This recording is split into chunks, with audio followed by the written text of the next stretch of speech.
Monsieur le Président de l'Assemblée générale, Monsieur le Secrétaire général, Mesdames et Messieurs, je voudrais, au nom de Son Excellence Monsieur Alassane Ouattara, Président de la République de Côte d'Ivoire, vous féliciter pour la tenue opportune de ce sommet. L'ampleur de notre mobilisation témoigne de la juste compréhension des enjeux de ce sommet, qui marque un tournant historique dans nos efforts pour refonder notre planète. La paix et la sécurité internationale sont gravement menacées, avec des guerres qui n'épargnent aucun continent. Les conséquences humaines et matérielles de ces conflits sont effroyables, et aucune solution durable ne semble envisageable. Ces conflits compromettent la cause de la paix, aggravent la faim et la pauvreté, et assombrissent l'avenir d'une grande partie de l'humanité, confrontée à une faible mobilisation des ressources destinées au financement des objectifs de développement durable. Face à ces défis qui menacent gravement l'avenir du monde, la Côte d'Ivoire réaffirme son appel à une plus grande solidarité entre les nations et à un financement plus adéquat du programme 2030 et de l'agenda 2063 de l'Union africaine.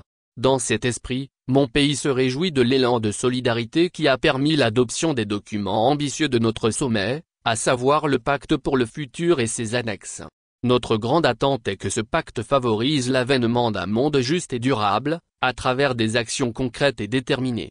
Nous devons, par conséquent, tout mettre en œuvre pour rétablir la paix partout où les conflits sévissent. Je me réjouis du soutien apporté aux initiatives du secrétaire général des Nations Unies, ainsi que de la priorité accordée à la prévention de toutes les formes de violence et de menaces sécuritaires, de même qu'au règlement pacifique des différends.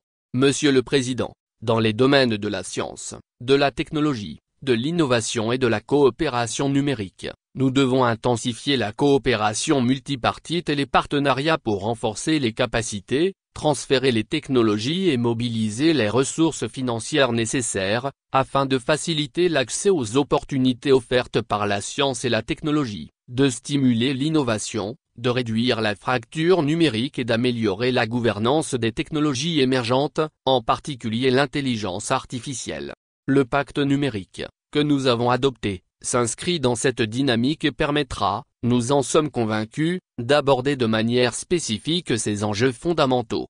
S'agissant des jeunes et des générations futures, la promotion d'une éducation de qualité, l'inclusion sociale et la représentation des jeunes dans les instances décisionnelles sont primordiales. Elles feront d'eux des agents de développement pour l'édification et la transformation de sociétés modèles. Enfin, une gouvernance mondiale plus juste, plus représentative et plus inclusive est plus que jamais nécessaire. À cet effet, le multilatéralisme doit être revitalisé pour encourager une coopération internationale plus étroite et plus efficace. L'heure est donc venue d'adapter les institutions financières internationales et la gouvernance mondiale aux réalités actuelles, tout en veillant à accorder une attention particulière à la modernisation des Nations Unies, notamment à la réforme du Conseil de sécurité.